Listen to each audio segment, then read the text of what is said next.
नमस्कार।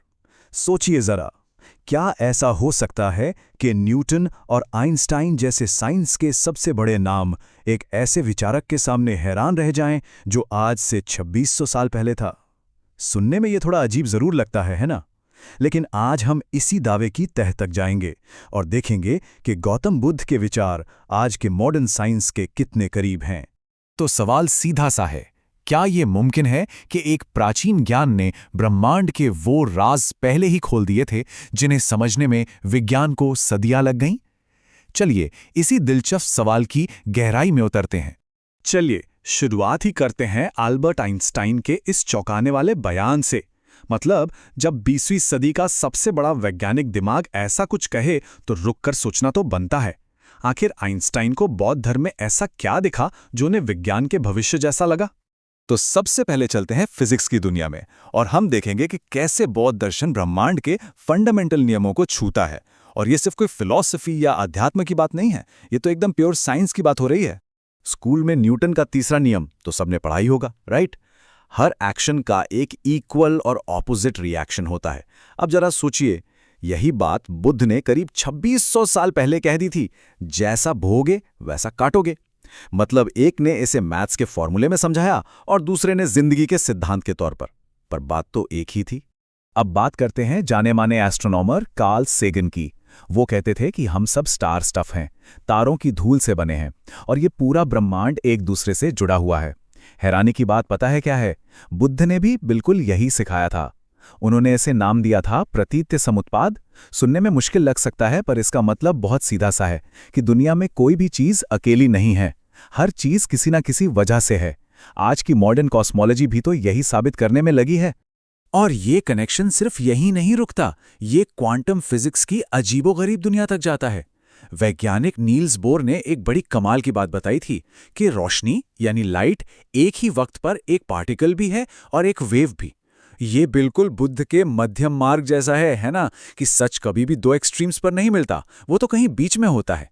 दोनों ही आइडियाज हमें ये बताते हैं कि हमारे देखने का नजरिया बदलते ही हकीकत भी बदल सकती है। तो चलिए अब बाहर ब्रह्मांड से घूमकर जरा अंदर आते हैं, हमारे अपने मन की दुनिया में। और यकीन मानिए, यहां भी बुद्धिज्म और मॉडर्न साइंस एक दूसरे के साथ कदम से कदम मिलाते नजर आते हैं। ये शब्द किसी और के नहीं बल्कि जे रॉबर्ट ओपेनहाइमर के हैं। जी हाँ, वही वैज्ञानिक जिन्हें father of the atomic bomb कहा जाता है। अब सोचिए, जिस इंसान ने दुनिया की सबसे विनाशकारी शक्ति को बनाया, वो मन को समझने के लिए बुद्धिज्म की तरफ क्यों देख रहा था? शायद इसीलिए क्योंकि वो जानते थे कि असली दुनिया तो हमारे मन के अंदर ही बनती है। और फिर वैज्ञानिकों ने कुछ ऐसा किया जिसकी किसी ने उम्मीद नहीं की थी। उन्होंने मेडिटेशन कर रहे बौद्ध भिक्षुओं के दिमाग को स्कैन किया और जो रिजल्ट्स आए वो हैरान करने वाले थे। उनके दिमाग में 100 हर्ट्ज से भी ज्यादा की गामा वेव्स मिली। ये एक ऐसी दिमागी एक्टिविटी है जिसे साइंस आम इंसानों के लिए लगभग नामुमकिन मानता था। ये इस बात का सबूत था कि ध्यान में हमारे दिमाग की क्षमताओं को बदलने की ताकत है। और इसी बात को कंफर्म करते हैं एक जाने माने न्यूरोसाइंटिस्ट फ्रांसिस्को वरेला। उन्होंने कहा कि जो बात आज हम इतनी महंगी महंगी मशीनों से पता लगा रहे हैं, बुद्ध ने वो हजारों साल पहले सिर्फ अपने अंदर झांक कर पता कर ली थी। तो सवाल यह है कि आखिर ये मन है क्या? क्या ये कोई एक चीज है? आज न्यूरोसाइंस कहता है कि नहीं, मन कोई चीज नहीं है, ये तो एक प्रोसेस है, एक नदी की तरह जो लगातार बह रही है। और कमाल देखिए, ठीक यही बात बुद्ध ने सदियों पहले समझाई थी कि मन एक प्रवाह है, कोई ठहरी हुई चीज नहीं। बल्कि बौद्ध धर्म दुख से निपटने का एक तरह से साइंटिफिक तरीका भी बताता है, सिर्फ 3 स्टेप्स में। स्टेप 1, ऑब्जर्व करो, देखो कि लगाव या इच्छाएं क्या हैं। स्टेप 2, समझो कि यही लगाव दुख की जड़ है। और स्टेप 3, लेट गो, उसे जाने दो। ये एक पूरी प्रैक्टिकल प्रोसेस है। और अब आते हैं शायद सबसे बड़ी और सबसे जरूरी समानता पर, जो साइंस और बुद्धिज्म दोनों को जोड़ती है, और वो है उनका तरीका, उनका मेथड। दोनों का एक ही कहना है, किसी बात को बस इसलिए मत मान लो क्योंकि किसी किताब में लिखा है या किसी ने कह दिया है। नहीं, उसे खुद जांचो, परखो। और मजे की बात यह है कि ये बात दुनिया के सबसे जाने माने नास्तिकों में से एक रिचर्ड डॉकिंस कहते हैं। वो साइंस के इतने बड़े समर्थक हैं, लेकिन वो भी मानते हैं कि बौद्ध धर्म बाकी सबसे अलग है। क्यों? क्योंकि ये विश्वास करने को नहीं, बल्कि खुद अनुभव करने और सवाल पूछने को कहता है। तो देखिए दोनों का फलसफा कितना मिलता जुलता है। साइंस कहता है टेस्ट करो, रिपीट करो, वेरीफाई करो, आंख बंद करके कुछ मत मानो। और बुद्ध का मेथड, उन्होंने भी यही कहा, आंख बंद करके विश्वास मत करो, यहां तक कि मेरी बातों पर भी नहीं, जाओ और खुद अनुभव करो। मतलब दोनों की जड़ एक ही है, अंधविश्वास को हटाओ और सच्चाई तक खुद पहुंचो। तो इन सब बातों का सार क्या निकलता है? टेक अवे क्या है?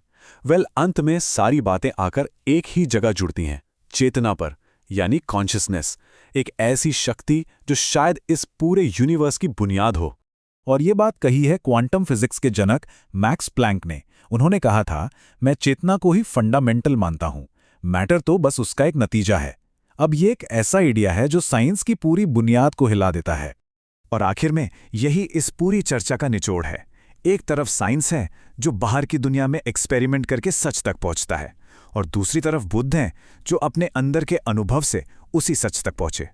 रास्ते बिल्कुल अलग, पर क्या मंजिल एक ही थी? तो हम आपको इसी सवाल के साथ छोड़कर जाते हैं। सोचिए, अगर साइंस ने बाहर तारों को देखने के लिए एक टेलीस्कोप बनाया, तो क्या बुद्ध ने अंदर मन को देखने के लिए एक इनर स्कोप, एक भीतरी दूरबीन बना ली थी? ये एक ऐसा सवाल है जिसका जवाब शायद हमें तब मिलेगा जब भविष्य का विज्ञान और प्राचीन ज्ञान दोनों एक साथ मिलेंगे।